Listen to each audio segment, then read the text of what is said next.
Welcome to a new video. Today I'm going to be taking you guys through the install process that I went through for installing this TANAKA toe strap on my car.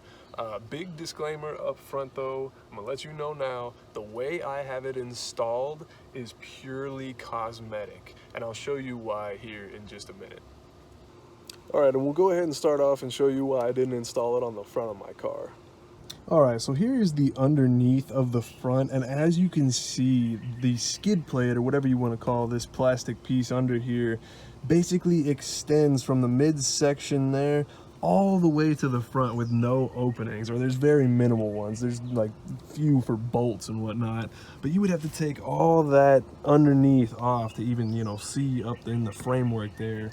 Or what most people are doing that I've seen is they're taking off the whole front end of the car, maybe even a headlight or two, and then attaching it to the frame and punching a hole through their bumper or sawing through it, and then they're pulling the strap through. I'm not trying to do all that. And underneath the back here, you can see that it's not much different. There is a little bit of a gap here, but you can't even get up into the frame right there. You'd have to take all this cowling off and probably most of the back bumper here. I don't think you'd have to mess with any of the lights on that. But again, I didn't want to go to that much trouble for something that I'm going to be using as a cosmetic for my car. So as you can see, what I've done, go ahead and scooch over here a little bit, is where I've got these little pins holding in the cowling. I went ahead and just popped one of those out and then took a graduated drill bit and just drilled until the bolt would fit through.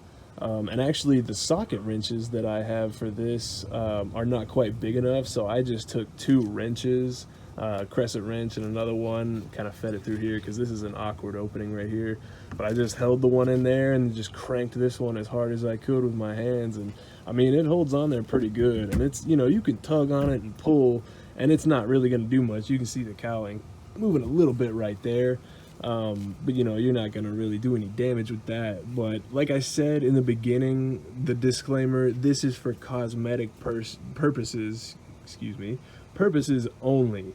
If I was to get towed by another car or try to get towed by another car with this, it would rip my back end off, or at least rip all this cowling off. So yeah, that's basically all you got to do if you're going to have it as a cosmetic, is just find a little hole back here. I offset it from, my exhaust on the other side, so it looked a little bit better. Let's go ahead and we'll step back here and take a look at it. So yeah, there it is on the back of the car. Like I said, I offset it a little bit from where I have my exhaust. I didn't want to put it on that same side because I figured it would have made the car kind of look lopsided, if you know what I mean. But yeah, it's like a $10 part that can make your car look pretty dang cool. Actually, I went to the gym today. Somebody stopped me as I was walking in and asked me what this thing was.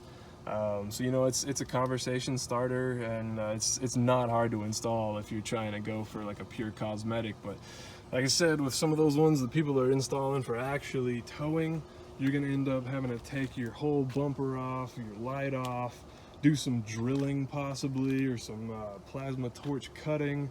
And I mean, if you don't really get out there on the track quite often, then I mean it's basically just a waste for you to do all that.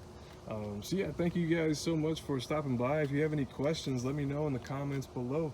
Hopefully I'll see you in the next video.